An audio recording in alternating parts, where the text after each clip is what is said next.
lot of heavy ceremonies this morning between the remembrance and the memorial ceremony, and there's a heaviness in the heart when we do these kinds of ceremonies, and I think it's quite valuable to experience that kind of heaviness. We don't like it; it's not a pleasant feeling, right? We don't like to feel these things.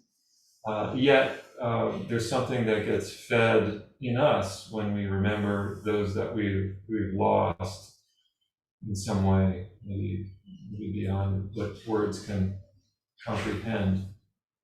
But there's something that feels right about remembering our loved ones.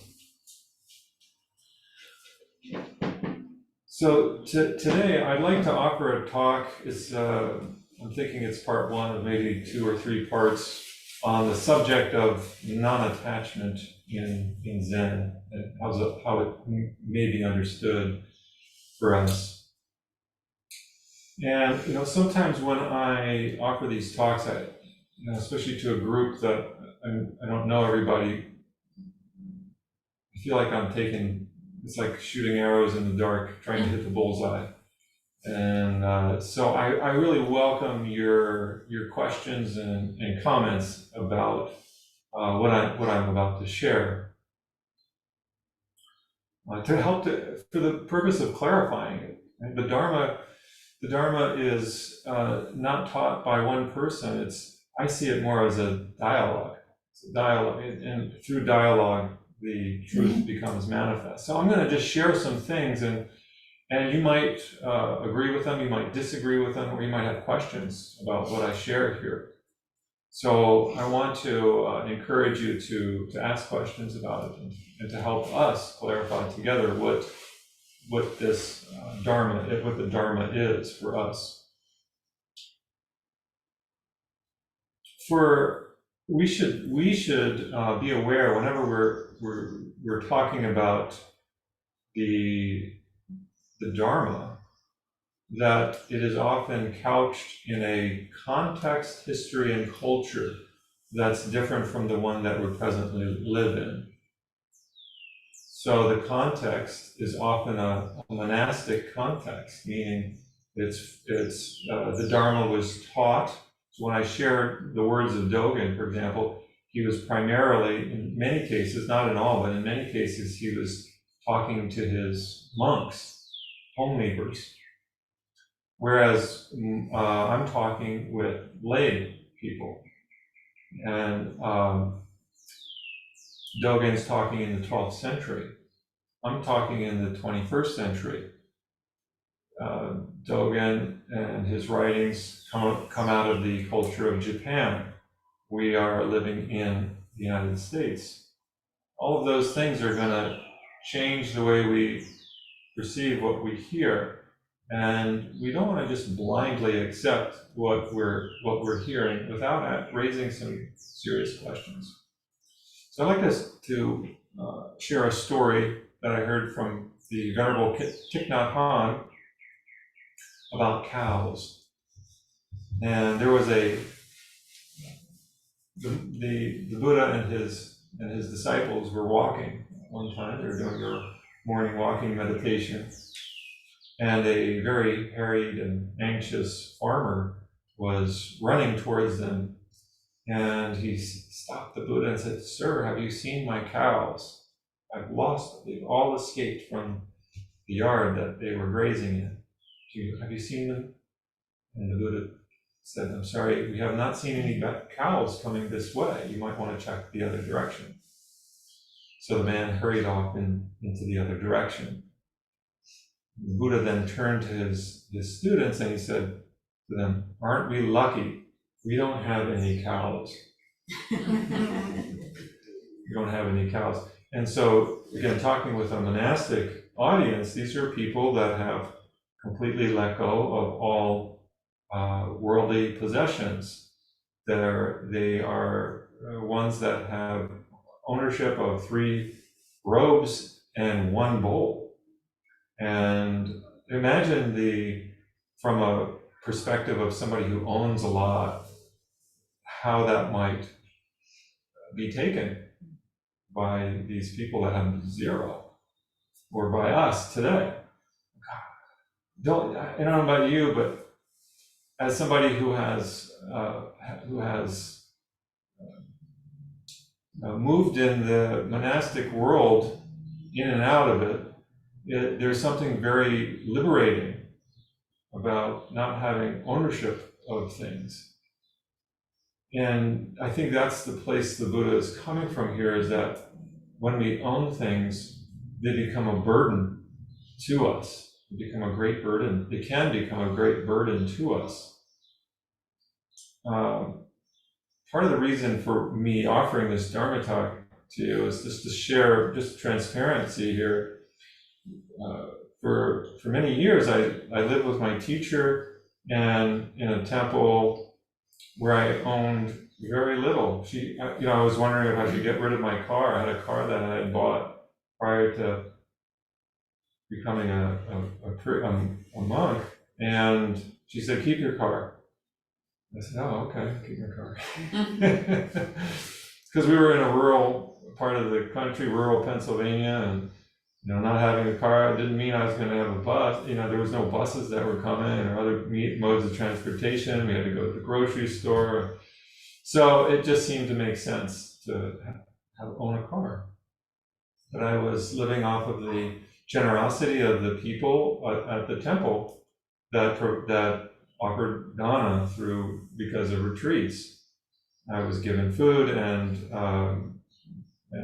housing.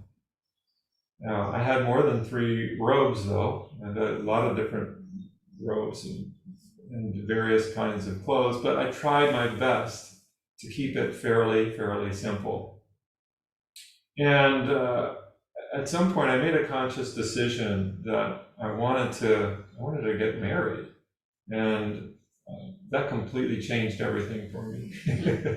Once that happens, it's you're thrown into the world of possessions and material needs and desires, etc.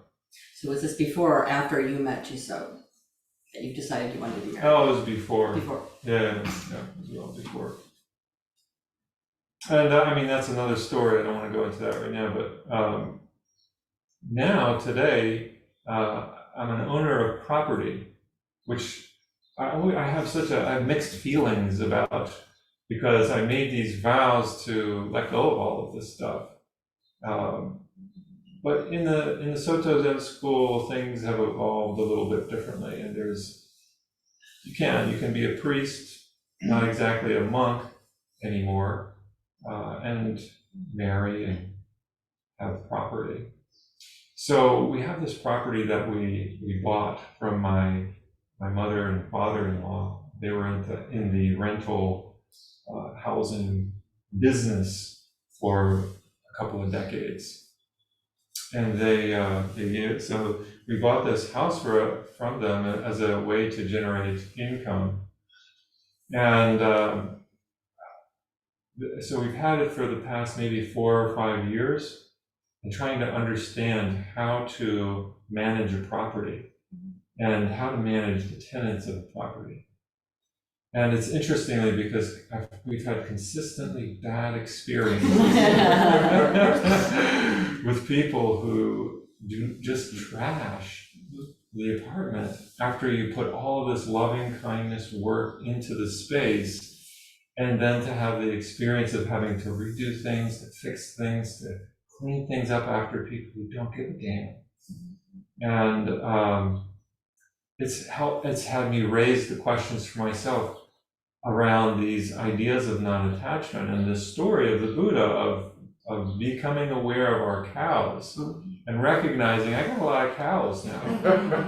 And maybe and I only share this about myself, not to put light on me, but to offer it as a reflection point for each of us to look at our own lives and to notice the cows that we possess, and in what ways, asking yourself in what ways they might cause you suffering. They might cause you the experience of attachment, which results in suffering. And also to consider then, how do we get out of this? Right? So I've been wanting to, what's the answer to this? How do we let go of our cows? When I first came to the Dharma, when I first met my teacher, I was deeply inspired by her practice and her life. I met her when I was in college, and this was in 1994. She had come back from living in Japan for 23 years, 15 of which were living in Zen monasteries. And I remember her telling the story of her own life, where she said, you can have a lot of wealth and be unhappy, and you can have nothing and be very happy. And she based that on her own experience, lived experience, where she had been married in her early 20s to a very wealthy person, and was expected to offer, and did offer, classy dinner parties for very wealthy businessmen. And meanwhile, her family had gone bankrupt. So she was in this awkward position of having access to great wealth while her immediate family had just gone bankrupt and had lost their home, and had to move out of the town. Somewhat, maybe feelings of disgrace were there. And here she was living the life of ease and luxury. Never sat well with her. She ended up divorcing, and then lived in Japan. It's another long story there, how that all happened. And after a number of years, almost a decade of living in Japan, she found Zen and a calling to become a nun. And she lived in the first 15 months after her ordination, she lived in a soy sauce vat that was converted into a little hut. So it was basically a little bit, a 6-foot diameter wide hut. You can imagine that in her teacher, on the property of her teacher's temple in Takamatsu City in Japan. She did that for 15 months through the winter, before then going to the women's monastery in Nagoya, which was in the city. Her teacher's temple was in the mountain, and where she trained for 8 years in a women's monastery was in the city. And she had all kinds of stories of, prior to ordination, getting rid of all of her possessions. And really, that's what people do. That's what people do, and still do. Getting rid of all of her clothes. She at one point had a get together for friends, Japanese women friends that she had made over the short course of her living in Japan. And they had realized that she was going to become a nun, and she invited them over for tea at one point, just before having her ordination ceremony. And while they were having tea, they started asking her questions about the various items that she had, and knowing that she would be getting rid of them, maybe she would want to give them to her friends. And she had realized she had already dedicated some of these items to other people, and she couldn't give them. And once these so-called friends noticed that she didn't have anything for them, they promptly left. We've had enough, thank you. And she realized there's actually a Zen layman Pang. You've heard of layman Pang. Now, layman Pang, he lived very, very simply. And he knew that people coveted things, and even to give them away was problematic. And so he put all of his things on a boat in the middle of the river and sunk the boat rather than give them away. And my teacher, going by that example, she took her clothing and attempted to burn them. But police officer came by, saw her burning things, and said, "You can't do that." Anyways, she realized how much we covet. We covet material possession or property. I grew up, I grew up within the Catholic tradition, and in that tradition, I heard stories of simple living by the saints, people like Saint Francis of Assisi. Really, I was very curious. How do you do that? And the sayings of Jesus, of course, right? Like this one, Matthew chapter 6, where he says, "Be not anxious for your life as to what you will eat or what you will drink, nor for your body what you will put on it. Is not life more than food and the body more than clothing?" So this theme of food and clothing comes up in Buddhism as well. It's just front and center. It seems to me, if we maybe from one angle, our central anxieties stem for those two desires, those foundational needs of we need food, can't go without it, and we need clothing, those basic necessities. And we may not consciously worry about it, but there's this underlying anxiety that stems from, if you think about why do we wish to have more and more? We're afraid of not having enough food to eat or clothing to wear. It comes down to it. That we live in a very vulnerable state on the earth, don't we?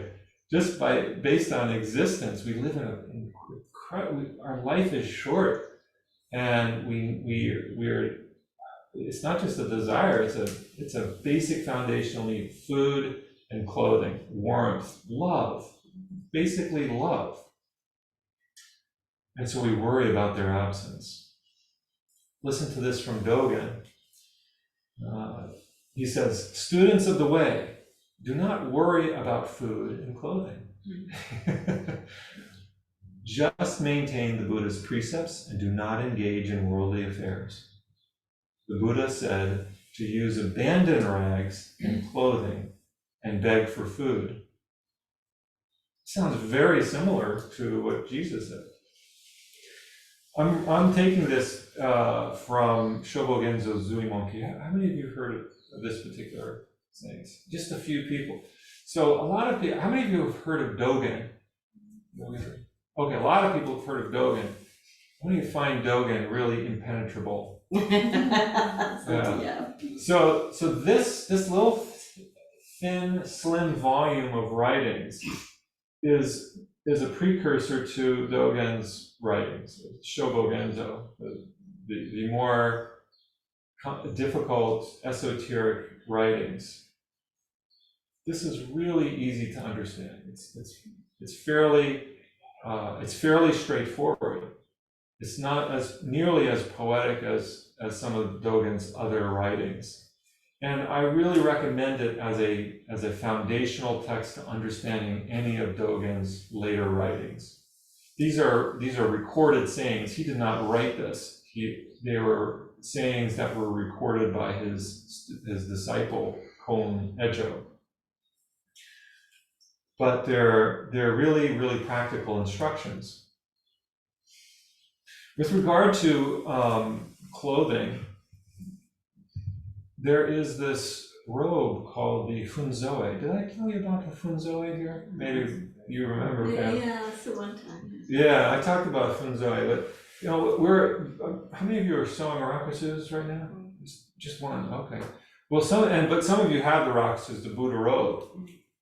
And the intention behind the robe, in the time of the Buddha, is that you take clothing, you take discarded clothing that has been used to wrap a corpse, or has been used in childbirth or menstruation. You take the cloth, you wash it, you cut out the parts that are bad, that are not usable any longer, and then you make pieces that you then sew together. So that's what the rakusu, like that Pam and George are wearing, is. And Vicky, it's the patchwork. It's all dyed the same color and then sewn together in a particular pattern. And the highest robe is called the funzoe. The translation that Shohaku Okumura gives for the funzoe is called He says it's abandoned rags. But funzoe literally means shit wiping cloth. That's what it literally means. I do remember this now. Right? And it's meant to not raise the desires of others. Right? Who would want to wear something that's a shit wiping cloth? Right? And it's to not call up this greedy mind, this desirous mind that is constantly worried about food and clothing. And the Buddha combines these two, food and clothing, in the robe, because the pattern in the robe is patterned after the rice fields. And it's you're literally wearing food, in a sense. This is your food. You're wearing it. To wear the Buddha robe is to understand that the teaching of the Buddha, that you will never go hungry for food and drink. If you have a mind that seeks after enlightenment, you'll always have enough food to eat and clothing to wear. Right? If you have this mind that seeks after enlightenment, you'll always have enough food to eat and clothing to wear. There are what's called the 5 desires: sex, sleep, food, fame, and fortune. Sex, sleep, food, fame, and fortune. Those are the 5 desires. And we go down the path of suffering when any one of those 5 desires is stronger than the desire for enlightenment. If the desire for enlightenment is strong enough, then you'll forego these other 5 desires. So it's a way to say, let's get clear about our priorities and prerogatives, and set your mind on enlightenment. Set your mind on enlightenment, not on gaining other things. Those other things will come as needed. If you don't have a mind that seeks after enlightenment, no matter how much food or clothing you have, it will never be enough. But if you have that mind that seeks enlightenment, you'll always have enough food and clothing, even if that means being hungry sometimes, even if that means losing your home.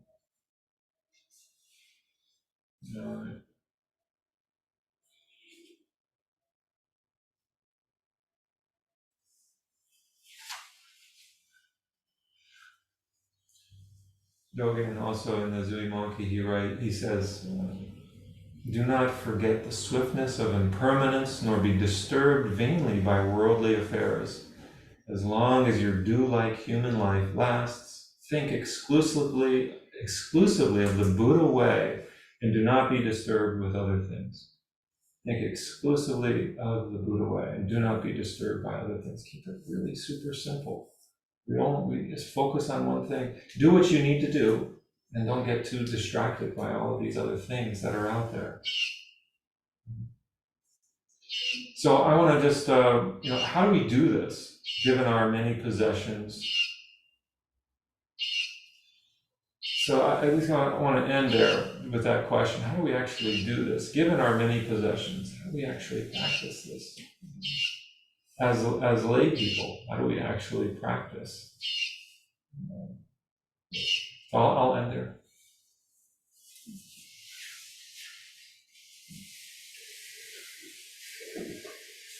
Does anyone have any comments? I have a question, yeah. So what did your teacher do with things like mementos and like family photos? I've got a house full of stuff, and I get very attached, right? I've got the cheap piece of plastic that, the family sent away with a self-addressed stamped envelope and waited 6 to 8 weeks for the family crest, which, whatever. That's now on my wall because it's been in my living room for 40 years or something like that. Lots of, tubs of family photos and things like that. What did she do with how she did all that? You can't give that to somebody. Right. And once you give it away, you can't get it back.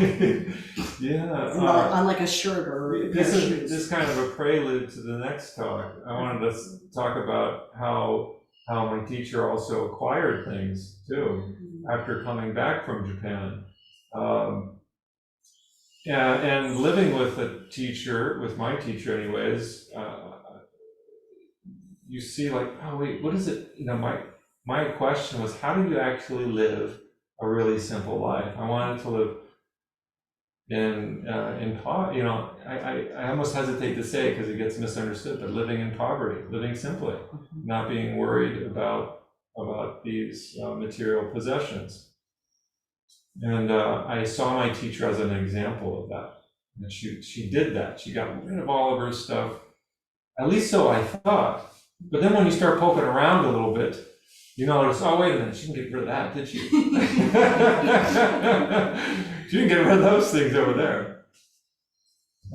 She told me, I remember she told me, you gotta get rid of all your tapes and CDs. And I was like, oh, okay, all right, no problem. And then I started looking through my tapes and CDs, like, I don't know if I can get rid of that one. She said, I think she said you could keep 3. So I looked at some of these things and I got rid of most of them. And one of the Sangha members said, well, which ones did you get rid of? They were curious, Are they in the trash now? Can I get it? Well, I think it was long after that, but she was curious. Which one did you keep? Which ones did you keep? Or maybe it was which ones did you keep? But it's a good question to ask. Like, I've got all these things, and how do I get rid of them in light of this? Or not how do I get rid of them? How do I relate to them in light of this teaching on non-attachment? How do I relate to them? So the question is getting rid of it the appropriate response? Is that the only appropriate response? Are there other possibilities there for being with them? I don't have an answer to that particular question. That's something you've got to. But there's a story that my teacher shared, was fond of sharing. Maybe I've shared it here too, of William Penn. Of whom Pennsylvania is named after. He had acquired a large tract of land that became Pennsylvania, Penn's Woods, right? Pennsylvania. So William Penn converted to Quakerism as an adult, and the Quakers make a vow to not go to war, nonviolence. But William Penn carried a sword, a short sword and a long sword. And so he assumed that when he went to George Fox, the founder of Quakerism, that George Fox would kind of tell him how to deal with his swords. So he went to George Fox and asked him, what should I do with these? What should I do with these swords now that I'm a Quaker? And you'd think George Fox would say, oh, get rid of them. He said to him instead, hold them as long as you can. Hold on to them as long as you can.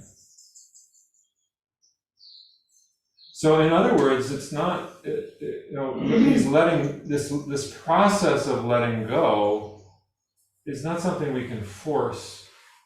When we're ready to let go, it'll happen.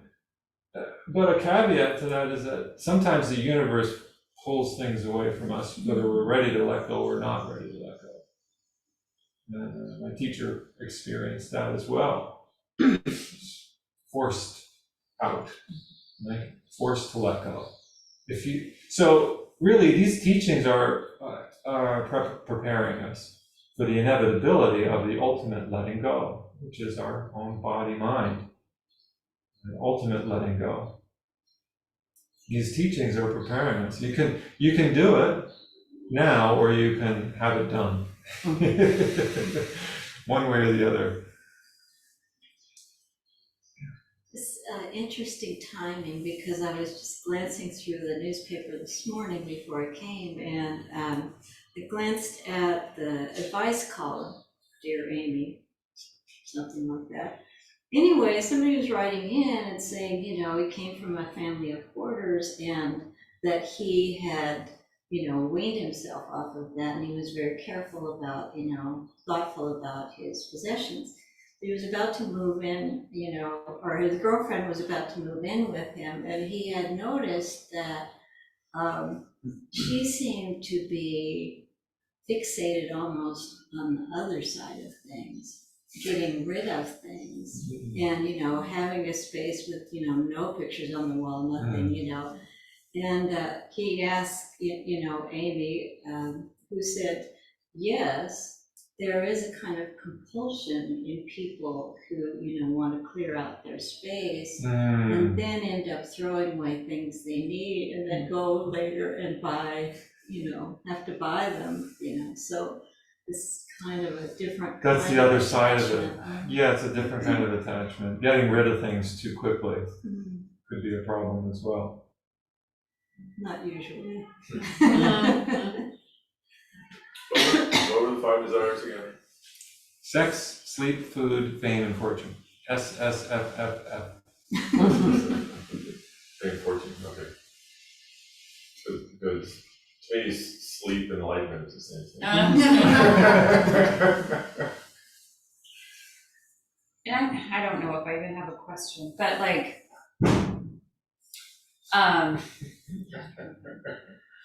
so whenever this topic comes up, there's always something that comes up for me, and I don't know quite how to square it. And because like I understand and I'm all for like living simply, like I see that as I see that as necessary to like mental health. I see, it's a great way. I even try and like instill it in my kids. I even embroidered like enough is a feast, and I like put a frame around it. It's like in my living room. But like not having anxiety about like food and clothing. It's fine to talk about it here where we have enough. And it's very easy to like, yeah, I really should, think about my relationship to my things and, but it's also quite another thing to talk about like actual poverty and all of the attendant problems and how it affects like every dimension of somebody's life. Like if they're hovering around the poverty line or living in abject poverty, and it affects your health and your mental well-being, it affects everything. And so I guess I don't know if I have a question, but like I almost have two minds about it. Like when I hear this topic, because I'm like, yeah, great. Well, yeah, remember when we were doing Dharma book club and then that man came to the door and we were talking about like, having like, talking about preferences with no attachment and how do you practice that? And then this man knocks on the door and he's looking for a job to like, do you have anything I can do for you for money? And it really grounded like, there's a lot of ways to talk about this and reality knocks at the door. Exactly, literally. Yeah. And your teacher actually was malnourished when she was in. She was, yeah, in the temple, she got malnutrition. So if you have a choice, I think that's the difference is that a home leader is who Dogen is talking to here, and they've chosen to do that. They've chosen it as a way of life, and there's accompanying anxiety for those monks, I'm sure, having to let go of these things.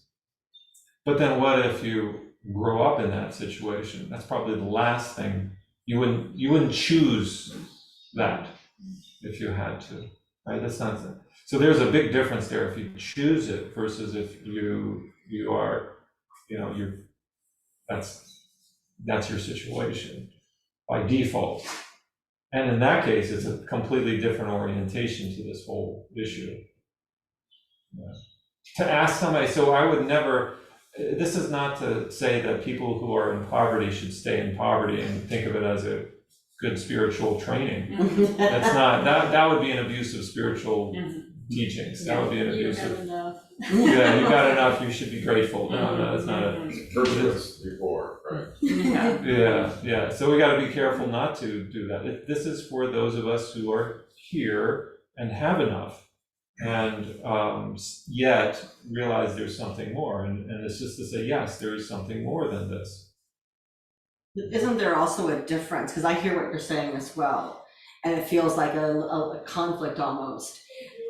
But isn't there also an issue that there's a support system? If you have a whole group of monks, you've got money coming in.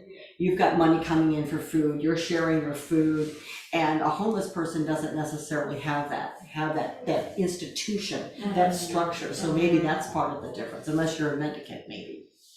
Well, not necessarily there's enough food coming in even for a community of monks. Like I said, that my teacher got malnutrition. She was living in the temple.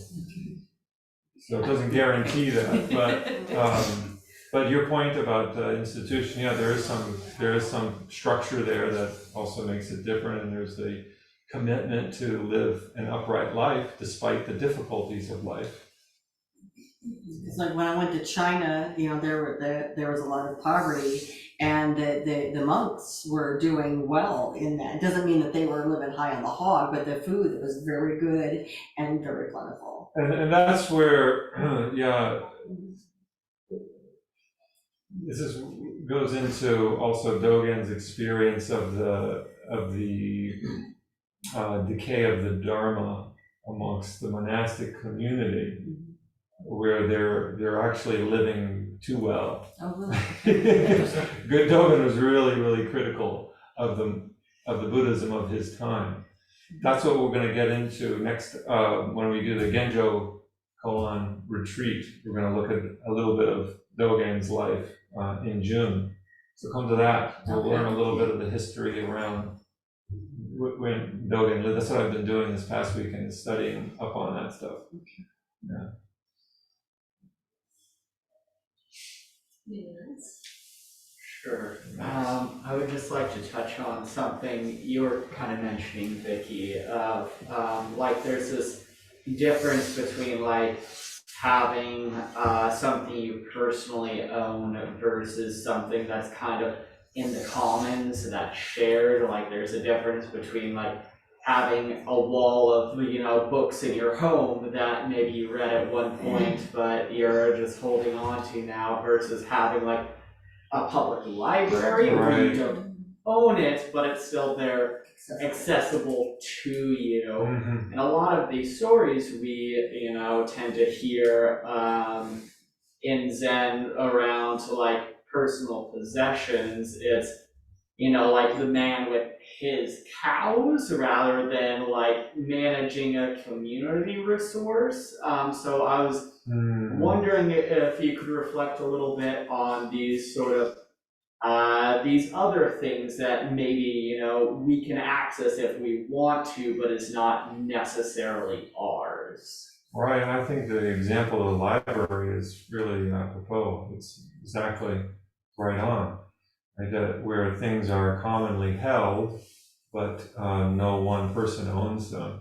That's actually closer to reality, in my view, than to own something that can be either, can be abruptly taken away. And I think even if we do own something, it could be helpful to have that particular view about it, that it's not mine, yet you take good care of it, just like you wouldn't destroy a library book. You take care of it while you have it in your possession. And I think that particular attitude should be more prevalent in us, even if we own property. Have that come at it with that. It says, I'm taking care of this for the time being, as opposed to I own it. That might be a way of dealing with the attachments that arise when things go wrong. Some thoughts on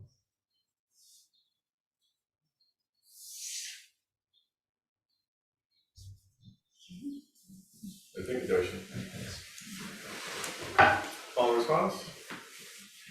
The many beings are numberless, bowing to carry them across. The many beings are numberless, bowing to carry them across. Greed, anger, and ignorance rise endlessly, bowing to cut off the mind road. Greed, anger, and ignorance rise endlessly, bowing to cut off the mind road. Dharma gates are countless, bowing to wake Dharma gates are countless, bowing to wait to them all. Buddha's way is all embracing, bowing to follow through.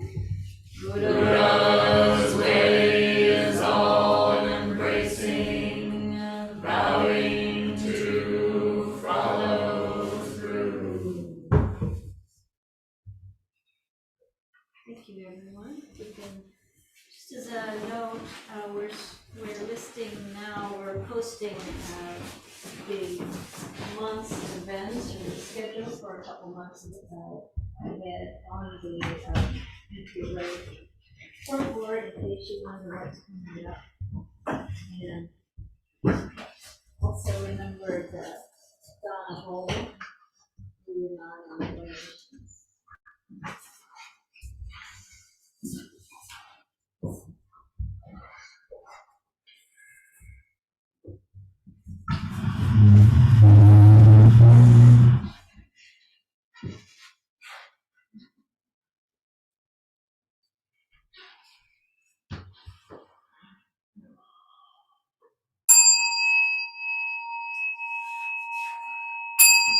Thank you all for coming. Please enjoy some coffee and conversation.